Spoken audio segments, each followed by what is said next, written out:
Hey family, it's your girl, attorney Brunel Donald Che. God bless you all. So grateful to be of service to the Lord one more time. Just wanted to talk to you guys. Little update on my daughter Maliha. We noticed that Maliha wasn't talking.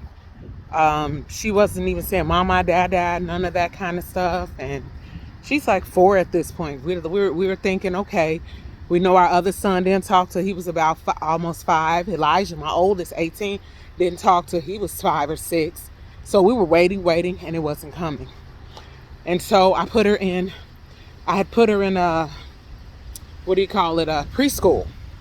And she was there for 2 years, and we saw, some strides. She began to try to talk more, to say more, but no full sentences, one words, not, like two words together or anything like that. So I was a little bit discouraged about it, but I said, okay, I'm going to put my baby in kindergarten anyways. Well, we had also have been waiting for services through the program that she was in to get her tested, to see her hearing, her sight, occupational, cognitive, speech, all that kind of stuff, and that wasn't happening. So it ended up happening, thank God, this summer in July, and Maliha had what they call the IEP, where she was evaluated, and we learned that she would be in the most restrictive environment for learning, for people or learners who are similar to her intelligence and her ability. And so we had decided we were going to send her to school with my son Nasir, and the Lord had a whole nother plan and sent her to a different school. Well, one other thing I had to talk about is that, as an attorney, someone who, I've fought all my life to achieve and to do, to reach high heights. And, it kind of, I didn't want to say anything but it was like, what did I do wrong? What's wrong with me that my daughter is got some kind of problem or some kind of issue? And, I felt so helpless, and I felt like it was my fault. Maybe I shouldn't have had a baby later in life. And, just started thinking, and then pride and ego, what are people going to say about my baby, even though I really don't care. But in deep down inside, you do give a little care. Will people know my daughter's different? The way she acts, the way she talks, the way she interacts with people. Are people going to bully my daughter? Will my daughter be bullied? And I thought about it. I was bullied and I didn't have any issues. Okay, so that comes with the territory going to school for the most part. But it was a big pride issue, and God had to really deal with me on that and say, hey, I gave her to you. Whatever her issues are, you're going to raise her. You're going to teach her. You're going to teach her how to walk before me. Whatever skills she's got, whatever things I gave her, she will walk before me, and you will teach her. And I'm not going to lie. I cried because I'm like, how do I help my daughter learn? How do I teach her? What do I do?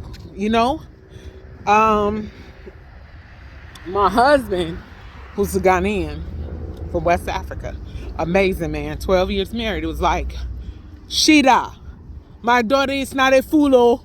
My daughter is not crazy. She's not a handicap, oh. My daughter, she will talk. Leave her alone. Leave my daughter alone, oh. She's not disabled. She's not autistic. She's not artistic. She's none of these things. Americans in all their big English, always trying to put stigma on my child. No, my daughter is fine, oh. Leave her alone, oh. She will talk when she's ready, oh. So that's the way my husband handled it. Like, that's my baby. That's my daughter. Don't tell me she's got this or that. She's going to get treated naturally, normally, like every other child in the house. We're going to give her everything she needs, and we're going to force her to talk, to interact, and that's how it went. We stopped letting her point for stuff. She had to say chip, candy, refrigerator, toilet, poo-boo, pee-pee. We started, not talking for her and things like that, and forcing her to use her own voice. And then school she's thriving. She's confident in her speaking, and I congratulated her teachers. And I congratulated even the ones in preschool. They were working so hard to get Maliha talking, and she's so confident now. She sings. She does all these great things, and I understand that God gave her to me, and I don't have to understand any of the reasoning behind it. All I have to do is love my daughter, keep her before the Lord, be a blessing to her, teach her, pray for her. And I know the prayer warriors are on the, just praying for Maliha too. And so there's this is a process, and God has ordained that my husband and I will see it through. And Maliha is so loving. She kisses us 100 times a day. And she's just, like I said, she's so confident, she's so kind, she's so loving. We've been working on behavior. Like when Maliha gets angry, her temper's like her mother. When I get angry, I'm a beautiful kitten. Leave me alone. But when you let the lion out, don't get mad at what you see, because when you unlock the cage, you get what you get. And God forgive me, and the Lord is working on me, of course, but don't let the lion out. And Maliha is the same way. So, and I have to learn how to forgive quickly as an adult. And Maliha still hasn't mastered that yet. When you pinch her at 1:00, baby, she's still watching you at 1:00 in the afternoon. She's watching you at 12 a.m. like this about that pinch. And so it's a process. Please pray for my daughter. Pray that Maliha will initiate conversations, be able to answer when she's asked a question instead of just repeating the question. Like, you'll say, Maliha, what are you doing? She'll say, what are you doing? And I'm, Maliha, where are you going? She'll say, where are you going? And we want her to say, I'm going to the store, or I am painting. That's what I'm doing. And so please keep her in prayer.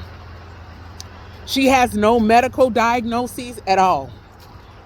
In school, that believe there's a diagnosis of autism.